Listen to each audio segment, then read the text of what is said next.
Program ini disponsorin oleh Kopi 49, kopinya masyarakat Bandar Lampung. Ciri khas Bandar Lampung, Kopi 49. Apapun profesi Anda, apapun aktivitas Anda, minumnya Kopi 49.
Asus Zenfone 2.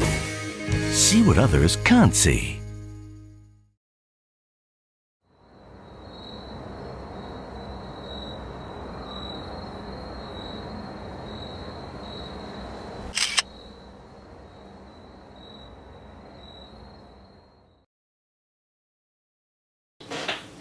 Assalamualaikum warahmatullahi wabarakatuh. Bertemu dengan saya Budi Indrawan. Semoga Anda sehat semua, sukses, dan bertambah jaya. Salam solpet dari saya.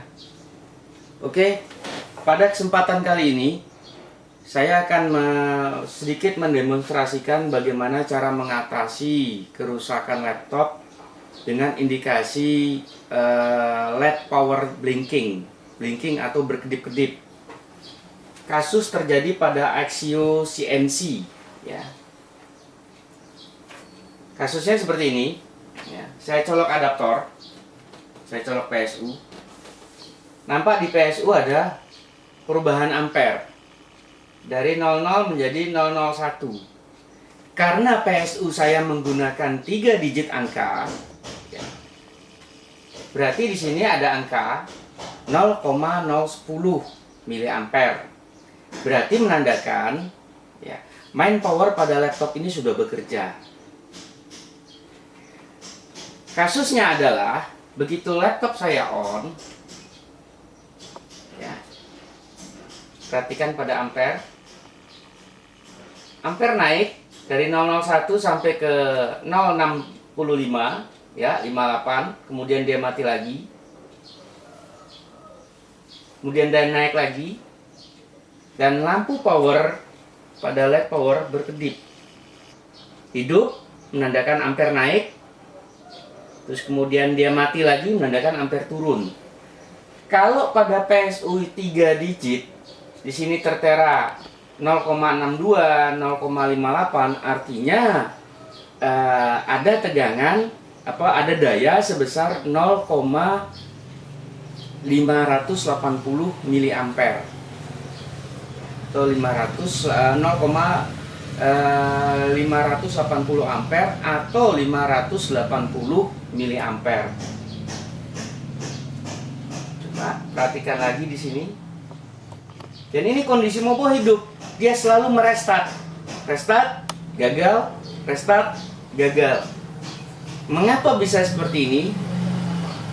Akan saya jelaskan.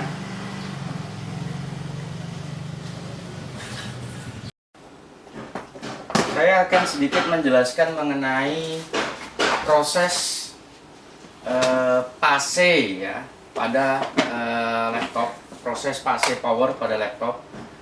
Pertama sekali, laptop itu bekerja adalah pada fase awal. Fase awal ini tentu main power 19 volt, 3 volt, 5 volt itu bekerja dulu. Menandakan dia hidup. Setelah hidup, dia akan pindah kepada fase S5.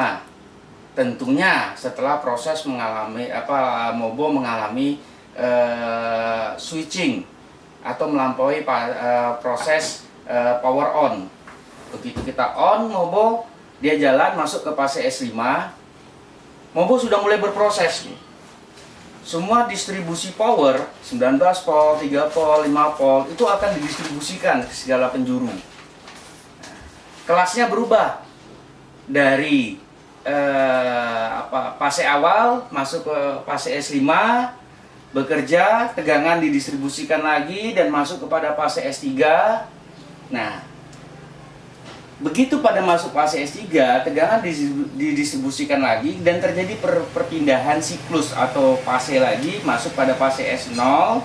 Dari S0 ya, semua tegangan tadi akan berubah menjadi suatu signal gambar yang dikirim kepada LVDS, sehingga LVDS lah yang menampilkan atau mendisplaykan gambar dalam wujud yang bisa kita lihat, bisa kita dengar, bisa kita olah, bisa melalui LCD atau LED laptop, HDMI atau eksternal LCD. Pada fase S0 ini, ya, Mobo sudah melakukan proses start boot untuk berfungsinya tribute device, prosesor, RAM dan chipset itu sudah berkolaborasi ketiganya. Permasalahan pada laptop ini ya, dari fase S3 ya,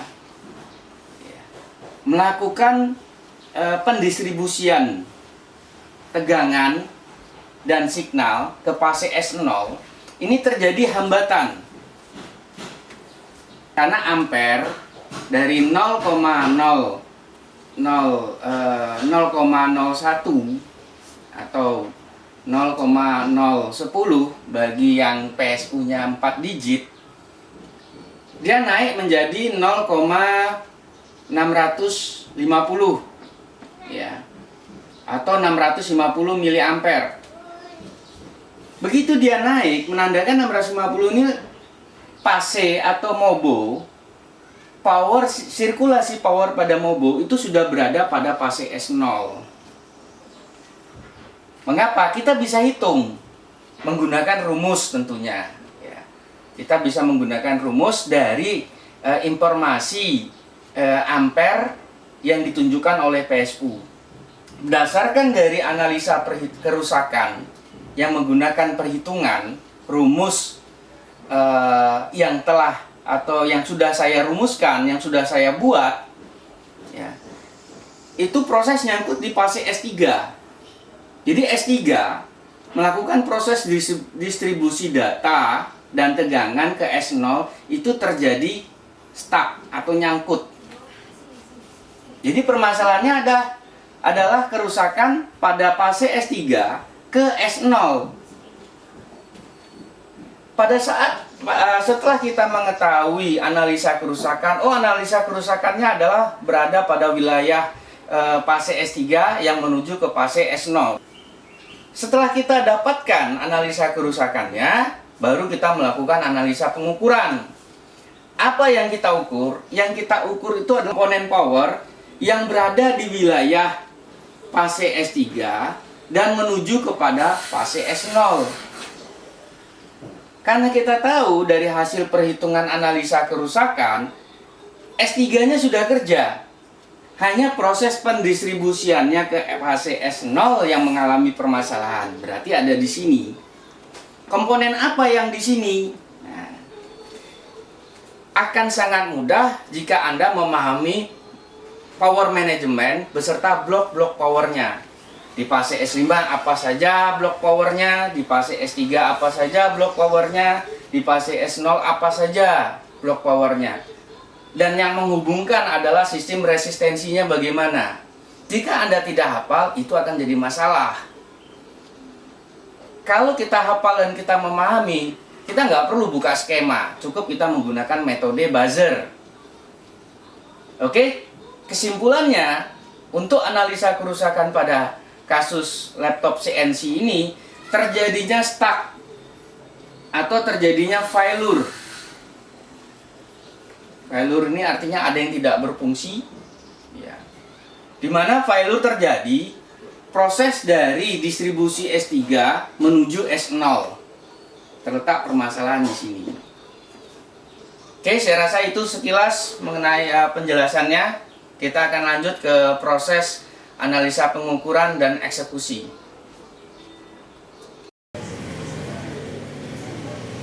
Oke, kita lanjut ke proses analisa pengukuran. Tadi sekilas saya sudah menjelaskan bagaimana proses analisa kerusakan, ya, sesuai dengan prosedur. Pertama sekali kita adalah melakukan analisa kerusakan. Setelah kita mengetahui rusaknya apa, kemudian kita melakukan mapping atau pemetaan wilayah mana dengan wilayah mana yang bermasalah. Dari hasil analisa kerusakan kita, terjadi permasalahan pada wilayah S3 yang menuju ke S0 yang ditandai dengan adanya ampere PSU yang naik mencapai titik fase S0 yaitu 658 mA dan dia turun kembali ke fase awal.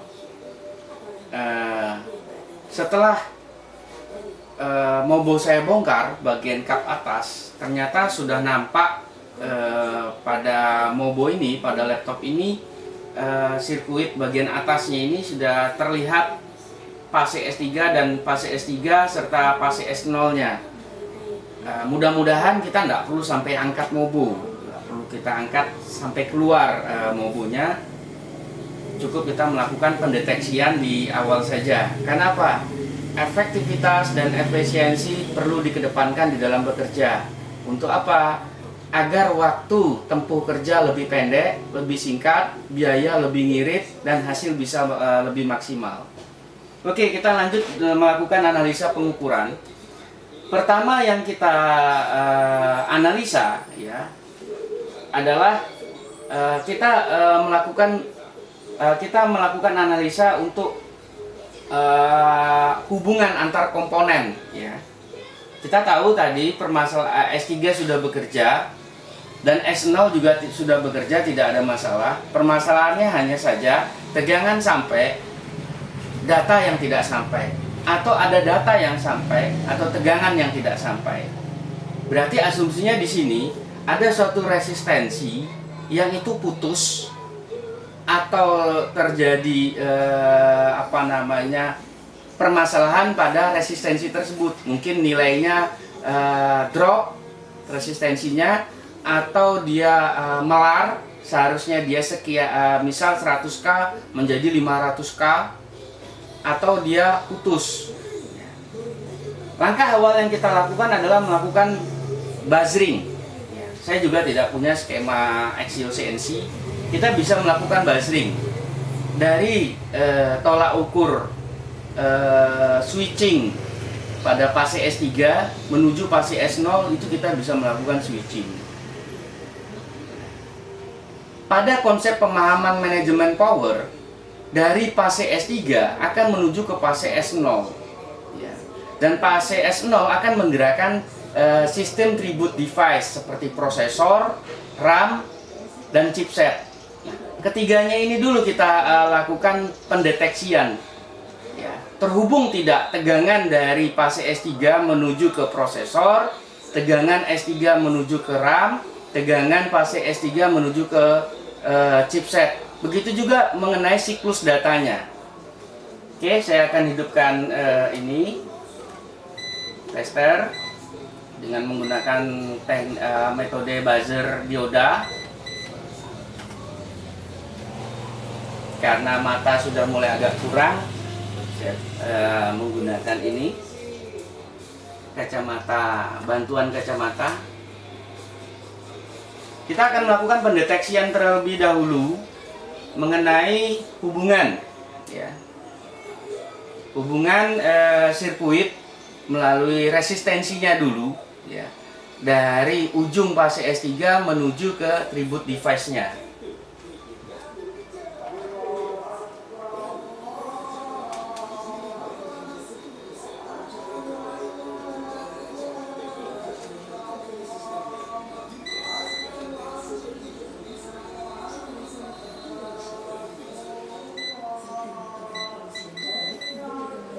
Saya coba mencari hubungan dari fase S3 menuju chipset.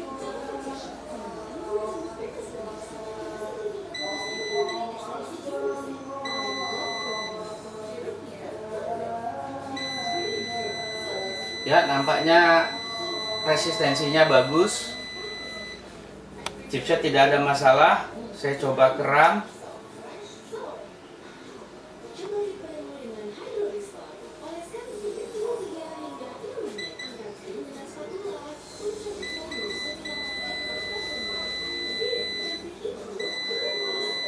Ke RAM juga bagus. Saya coba lanjut ke prosesor.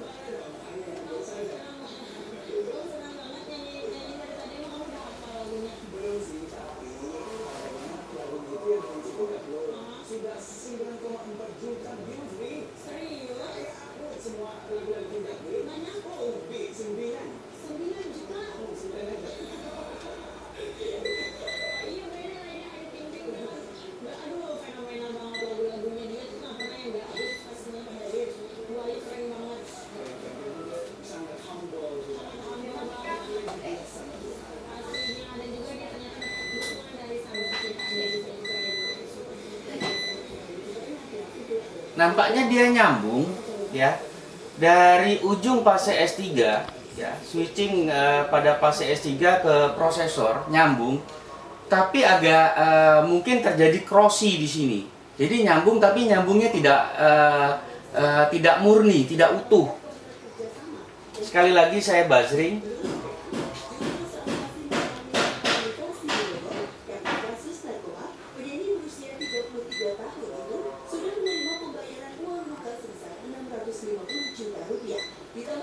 Nampaknya dia agak sedikit friksi. Saya coba panaskan timah pada resistensinya.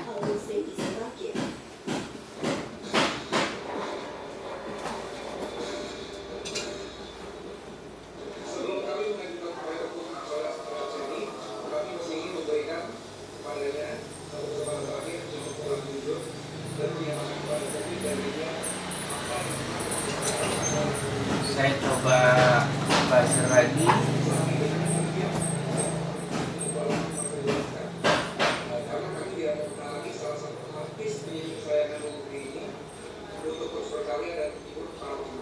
malah tidak ada hubungan, nampaknya putus. Oke, saya gunakan teknik jumper saja.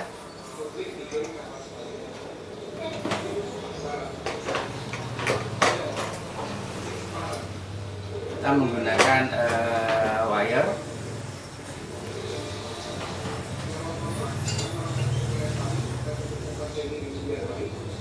Kabel khusus jumper, di mana kabel jumper ini tembaga atau bodi pada kabel itu tidak mengantarkan arus atau tegangan. Jadi jika tersentuh komponen lain tidak ada masalah. Yang mengantarkan arus hanya ujung-ujungnya saja yang kita beri timah.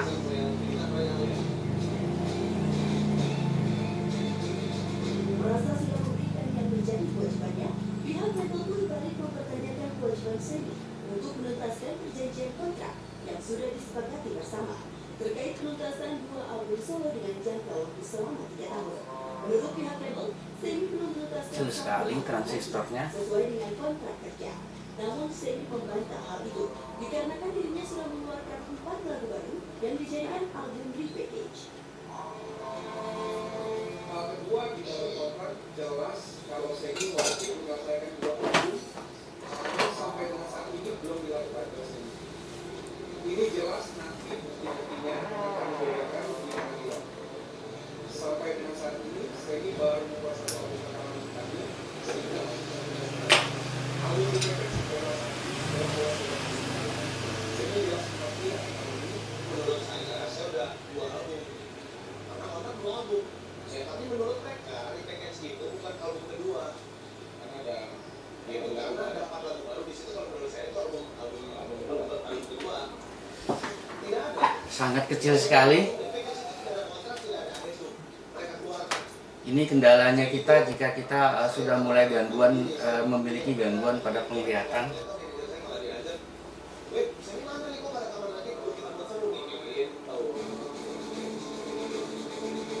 Kebenaran demi kebenaran coba diungkap oleh pihak label.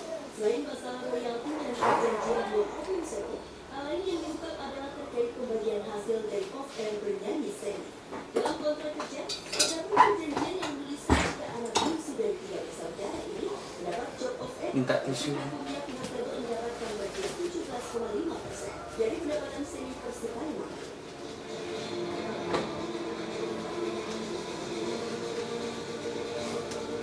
Saya coba buzzer ulang. Kewajibannya atau pembagian hasil software yang sejak awal kontrak sampai dengan saat ini tidak. Wajib memberikan 17,5% kepada setelah kontrak berlangsung. Intinya sebelum betul-betul menutup haknya, mohon saya introspeksi diri dulu. Ya, nampaknya bagus.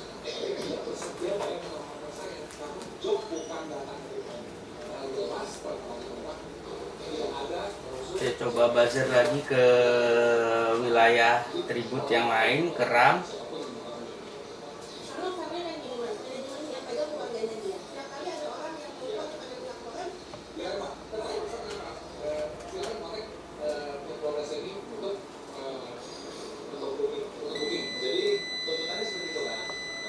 Oke, ke chipset.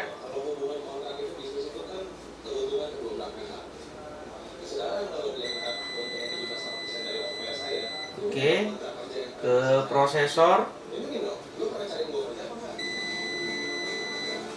Oke, sekarang kita melakukan test drive. Semoga saja tidak ada komplikasi.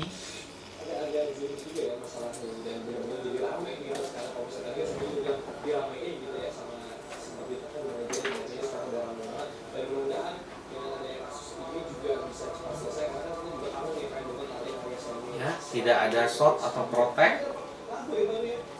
Kita test drive. Sengaja kipas belum saya pasang. Ya, mobo tampil. Ampere naik menjadi 1,7 ampere. Ya, kondisi tampil. Karena kipas saya tidak pasang untuk menghindari terjadinya overheat, ya, saya matikan saja. Tapi hal itu jangan sering-sering dilakukan karena dapat berefek kepada hard disk. Nah, di sini yang ingin saya sampaikan, ya, banyak yang bertanya, banyak rekan-rekan yang bertanya kepada saya. Tidak ada yang sulit jika kita paham, dan kita bisa paham jika kita sabar. Sabar dalam bekerja, sabar dalam memahami. Orientasi pengerjaan bukan semata-mata pada solpetnya, tapi seberapa jauh kita dapat memahaminya. Dari kasus ini, S3 menuju ke S0, jika Anda tidak paham bagaimana proses fase power dan manajemen power, saya sangat yakin Anda akan ganggu chipsetnya, Anda akan ganggu komponen-komponen yang lain. Sekian dari saya, salam solpet dan sukses selalu. Assalamualaikum warahmatullahi wabarakatuh.